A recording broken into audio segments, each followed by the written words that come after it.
नमस्कार, आप सभी का एक बार फिर से स्वागत है हमारे चैनल कृष्णा वाणी में। आज सुनेंगे माँ दुर्गा की दूसरी शक्ति यानी ब्रह्मचारिणी माता की पावन कथा। माँ दुर्गा की नवशक्ति का दूसरा स्वरूप ब्रह्मचारिणी है। यहाँ ब्रह्म का अर्थ तपस्या से है। माँ दुर्गा का स्वरूप भक्तों और सिद्धों को अनंत फल देने वाला है। इनकी उपासना करने त्याग, वैराग्य, सदाचार और संयम की वृद्धि होती है। ब्रह्मचारिणी का अर्थ है तप की चारिणी, यानी तप का आचरण करने वाली देवी का यह स्वरूप पूर्ण ज्योतिर्मय में और अत्यंत भव्य है।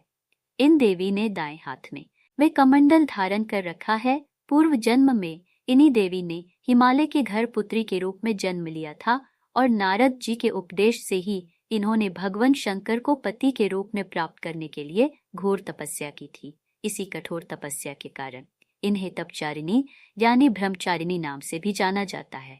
1000 वर्ष तक इन्होंने केवल फल फूल ही खाए और शाक पर निर्भर किया और बहुत से कठिन उपवास रखे। खुले आकाश के नीचे वर्षा और धूप के घोर कष्ट भी सहे। 3000 वर्षों तक टूटे बेलपत्र ही खाए और भगवान शंकर की आराधना करती रही। इसके बाद तो उन्होंने टूटे बेलपत्र भी खाना छोड़ दिए और फिर कई हजार वर्षों तक निराहार और निर्जल रहकर कठिन तपस्या की। कठिन तपस्या के कारण देवी का शरीर एकदम क्षीण हो गया। देवता, ऋषि, सिद्धगण और मुनि सभी ने ब्रह्मचारिणी की तपस्या को अभूतपूर्व कृत्य बताया और उसकी सराहना की और बताया कि देवी, आज तक किसी ने भी इस प्रकार से तपस्या नहीं की, बस आपसे ही हो पाया है। आपकी मनोकामना परिपूर्ण होगी और भगवान चंद्रमौली शंकर आपको पति के रूप में प्राप्त होंगे।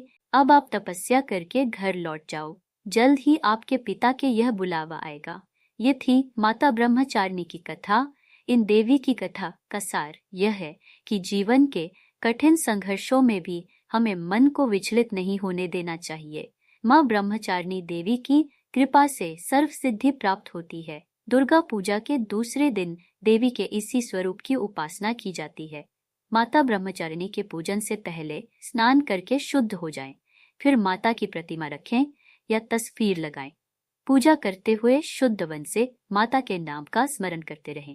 कोशिश करें कि सफेद या पीले वस्त्र पहनकर ही पूजा हो। माँ को प्रसाद में पंचामृत जरूर चढ़ाएं